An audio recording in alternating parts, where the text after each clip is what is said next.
I'm Brendan. I play in Heat Seeker and I play in Borrowed Time, and I run Surface Records on and off.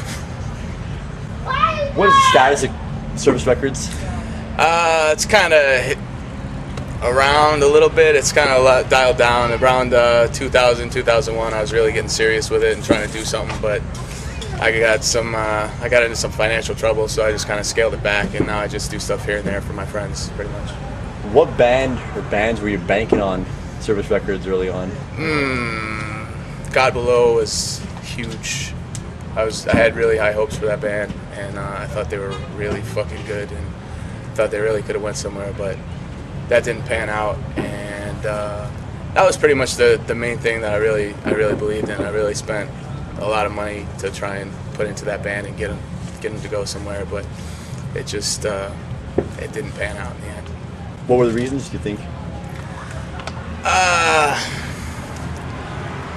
There were a lot of personal issues within the band, and then, you know, the guys didn't commit to touring really that much at the time. They wanted to do shows and, you know, not dig themselves in a hole too much, and it's like, you gotta spend money to make money pretty much, so you gotta tour your ass off if you have any hopes of making it. And at the time they weren't ready to do that, but then they changed over to Brand New Sin, and they got more of the work ethic that it would have taken, which if they had that during God Below, I think that could have really taken it to the next level. What are some of the things that you've told the Rhythm over the years? Well, a lot of the bands that they were coming up with at the time, you know, the Shadows Falls, the Killswitch Engages, the Lamb of Gods, all those bands went on to be huge, and they kind of, you know, they were right there, and I thought, you know, to be honest, they were better, or as good, if not better, than any of those bands. The live show was fucking second to none. I kind of busted their balls a little bit about it from time to time, but, you know, all the bands that they've done since then have been good, but I thought God Below was definitely the best thing that they were involved in. Yeah. And you're playing tonight in Heat Seeker for a special event.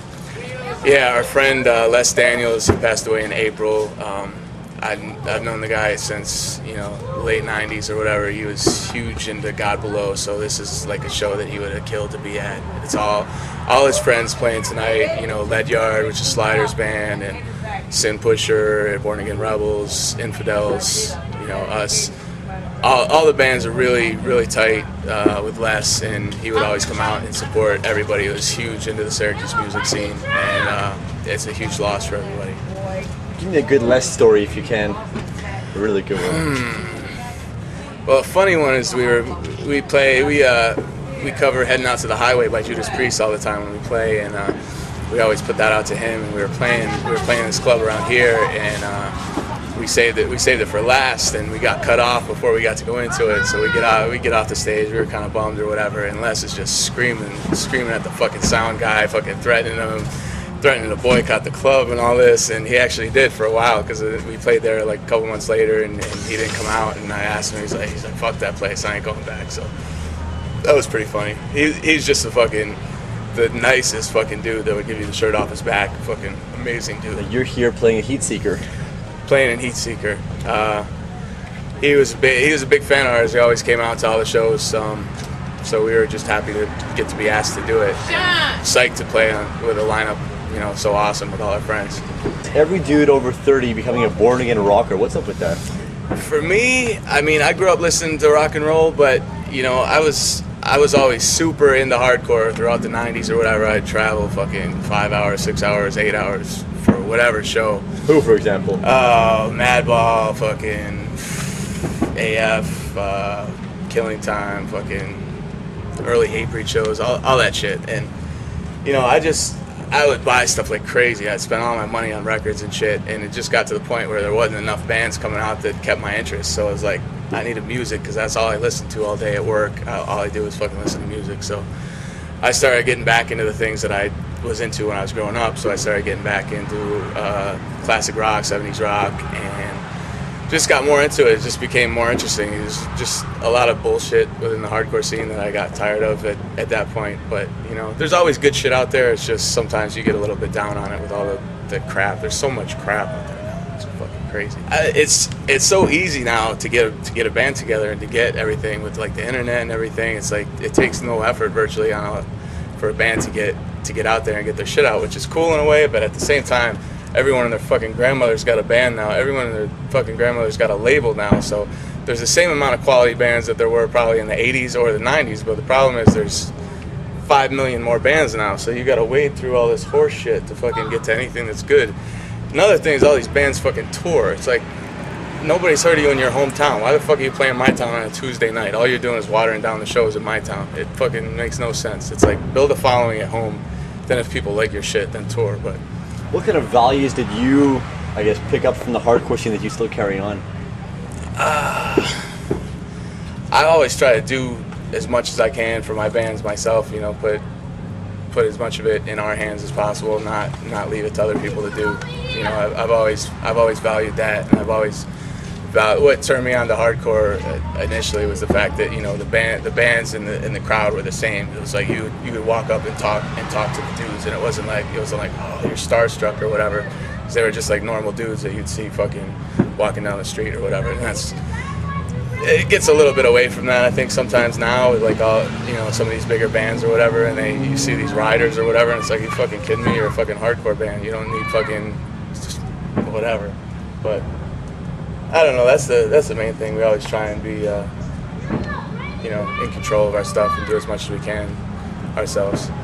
Now, your other band, Borrowed Time, we're planning a split release with Sons of Disgrace. Is this still on tap? Yeah. It's actually at the pressing plant now. It should be out in August. We're really psyched about that. It's one of my favorite hardcore bands right now. The shit that they recorded is awesome. I'm really stoked on it, and I'm really happy to be putting it out. And the Borrowed Time stuff is definitely the best Borrowed Time stuff we recorded yet. So I'm really stoked on the split. It really came out awesome. The artwork looks amazing. So that should be out in August sometime. If you can give us maybe a story or two about Mart, Sons of Disgrace. Well, the good one is we came up the first time we were playing, and we were out at the strip club partying with Mart, completely tanked on Jägermeister, and this bitch tried ripping me off on a lap dance, and I started screaming, and the fucking security gets called in, and fucking I get kicked out of the place, and I fall down the stairs, and so then our van breaks down a little bit later, and for some reason me and the bass player were passed out in the van, and they left us on there. And the dude, the tow truck dude, speaks all French, and they can't understand the damn word. Mart went to get his car, so they're trying to communicate with the guy. It's not going anywhere. So our drummer at the time, Murdoch, he calls his ex-girlfriend. He hasn't talked to in like 2 years because she spoke French, and he calls her at like 3 in the morning. He's like, "Yo, can you translate what this dude's saying?" And she couldn't even understand what the dude was saying because the dialects were different or whatever. And so they eventually, he's like, "You got to get those two out," or whatever. So they're like, "All right," they're trying to wake us up and get us out or whatever. And I fucking get tangled in the seatbelt or something and fall like 6 feet off the lift of the van into a snowbank. It was fucking sweet. And I woke up like face down on Mart's couch in the morning, and I had no memory of like any of it past yelling at the stripper. So it was pretty awesome. What message would you have for him for not coming here tonight? He's fucking gay. He said we were gonna rage. He had a serious question, and it was, are we gonna rage if we come to the show? And I said, of course we're gonna rage. And he didn't make it, so kind of disappointed. What's the future for you, Brandon, Service Records, your bands? Well, the immediate future is putting out the split with Sons of Disgrace. That's going to come out in August. Going to do a new Heatseeker CD and probably EP sometime this fall. Other than that, no real plans of that. Borrowed Time's going to the studio in a couple weeks to start doing a full length, and we're going to hopefully put that out this fall or winter on Reaper Records, and we'll just see what comes our way. HARDTIMES.CA. Rock as fuck.